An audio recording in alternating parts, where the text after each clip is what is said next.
Amelia's life had once been filled with laughter, warmth, and the promise of forever. She had married Richard with a heart overflowing with love, believing that together they could weather any storm.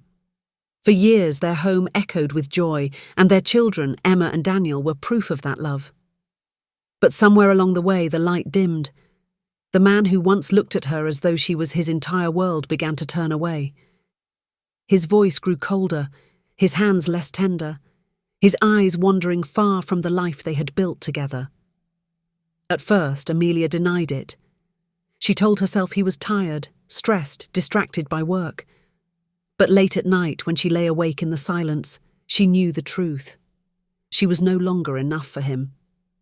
She still cooked his favourite meals, pressed his shirts, smiled through the ache in her chest. But Richard's smile belonged to someone else. The distance between them became a chasm. Amelia felt herself slipping into loneliness even as he sat across the table. Nights grew heavier, mornings colder. One evening she sat in the kitchen waiting for him, the clock ticking louder with each passing moment. He never came home. Instead, their daughter Emma wandered in, rubbing her eyes. "Mama, where's Papa?" she whispered. Amelia's throat tightened. She forced a smile and lied, "He's working late, sweetheart." But inside she broke. For the first time, she realized she could no longer shield her children from the truth. Weeks turned into months, and Richard's absences grew longer. The children noticed. Emma stopped asking about him altogether, while little Daniel began leaving drawings on the dinner table, pictures of their family, always with Richard drawn smaller, like a shadow in the corner. Amelia saved each one, folding the crayon-stained pages carefully into her drawer. She couldn't throw them away. To her, they were reminders that her children still longed for what she no longer had the power to give. Then came the day that shattered everything. Amelia had gone into town to buy fabric for Emma's torn dress. And there he was. Richard. But he wasn't alone. By his side walked a young woman, radiant and elegant, laughter spilling from her lips like music. She wore the perfume Amelia had smelled on his clothes, the one that never belonged to her. Richard held her hand, his posture relaxed in a way Amelia hadn't seen in years. His smile, warm, tender, was the very smile Amelia once lived for. Amelia froze in the doorway, her basket slipping from her hands. Apples rolled across the dusty floor, but she didn't move to catch them. Her heart pounded in her ears.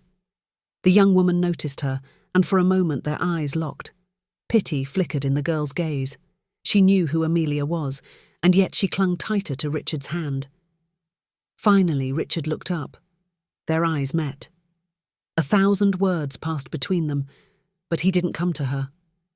He didn't explain. He didn't let go of the girl's hand. Instead, he turned away, guiding the woman down the street, leaving Amelia standing broken, surrounded by apples rolling in the dirt. That night, Amelia sat in silence at the kitchen table. The lamp flickered above her as tears streamed down her face. Not the loud, desperate sobs she expected, but quiet tears that burned her skin. Emma appeared again, eyes wide. "Mama, did Papa leave us?" she asked. Amelia couldn't lie this time. She pulled her daughter close, held her tight and whispered, "Your Papa has lost his way." Emma buried her face into her chest, sobbing, while Amelia stroked her hair, her own tears mingling with her daughter's. Days later, Richard returned only to pack more belongings. Amelia stood in the doorway watching. "Is she worth it?" she asked softly. Richard froze. "This isn't about her," he muttered. Amelia's voice cracked. "Then it's about me. About the woman who gave you everything, who raised your children, who walked through fire with you. It's about me not being shiny enough, not young enough. Not enough." Finally, Richard turned, his eyes hard. "You'll never understand. I can't stay in a life that feels like a cage. I need freedom." Amelia's lips trembled, but she forced her words out. "Then go. But when you leave, remember this. Freedom built on betrayal is just another kind of prison." Richard faltered for a moment, but then he left. Amelia's body shook as she closed the door behind him. She pressed her forehead against the wood and whispered, "This is not the end of me. This is the beginning." The next morning, Amelia lay in bed staring at the ceiling, her body heavy as stone. She wanted to stay there forever. But then came a little knock on her door. "Mama," Daniel said softly, "can we have breakfast?" She rose slowly, her body aching, but she walked into the kitchen, poured warm milk, placed bread on the table and smiled. Not a perfect smile, but enough. In the weeks that followed, whispers spread through the village. Everyone knew Richard had left. Some pitied her, some judged her. Shame burned in her chest, but when she looked at her children, she reminded herself, their mother must not vanish. She began to rebuild her days. She woke before sunrise, not to wait for Richard, but to tend her garden. She baked bread, selling loaves in the market to earn money.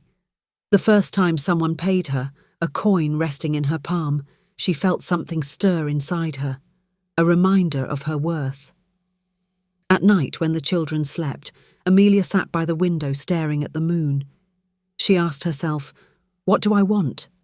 Who am I beyond his shadow?"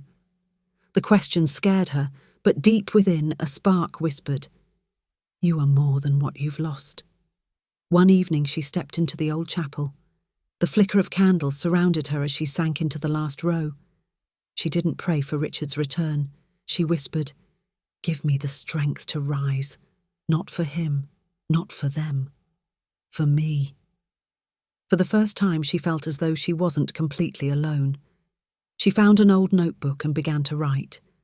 At first the words were slow, but soon they poured out, her grief, her anger, her fragile hopes. Day by day the notebook became a mirror of her strength. Slowly, the voice she thought Richard had stolen began to return. Her bread business grew. At first, just a few loaves, then more. People loved her bread, but they loved her story even more. The whispers of pity turned to murmurs of respect. The woman who had been abandoned was now thriving. Her children, too, transformed. Emma began sketching again, filling pages with drawings of her smiling mother. Daniel proudly told everyone, "My mama made this." Laughter returned to their home, a sound Amelia thought she'd lost forever. And then, one evening at the market, she heard his voice again. Richard. He stood before her, alone. His eyes were weary, his posture broken. "I made a mistake," he confessed. "I thought freedom would make me whole, but it only left me empty. Amelia, can you forgive me?" For months she had dreamt of this moment, begged for it in the silence of her tears, but now, standing tall in the market she built with her own hands, she felt only pity. Not longing, not love, just pity. She looked him in the eye. "I did forgive you, Richard, but not for you, for me. Because I refuse to carry your chains anymore. But forgiveness doesn't mean return. My life isn't waiting for you, my life is mine now." Richard's face fell. He realized this was no longer the woman he had abandoned. This Amelia was unbreakable. He turned, lowered his head, and walked away. This time Amelia let him go without regret. That night, Amelia sat at her window again, notebook in hand. But instead of writing about heartbreak, she wrote about victory, about survival, about love. Not the kind Richard failed to give her, but the kind she discovered within herself. She closed her eyes and whispered, "This is not the end of me, this is the beginning."